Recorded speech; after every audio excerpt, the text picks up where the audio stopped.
To work the right side row, insert the needle into the back loops of the 2 knit stitches and knit those 2 together. But when you go to remove the stitch from the left needle, only drop the first stitch. Keep the second stitch on the left needle. Knit 2 together through the back loops.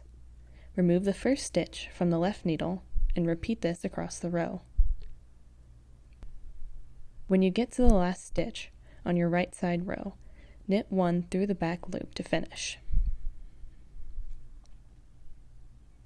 You will retain the same number of stitches on both right and wrong sides, even though it looks like you're working a decrease.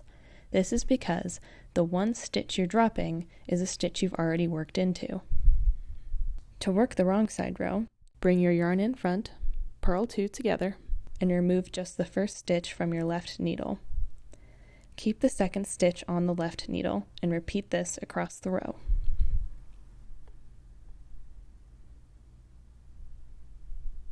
When you get to the last stitch on the wrong side row, purl 1 to finish.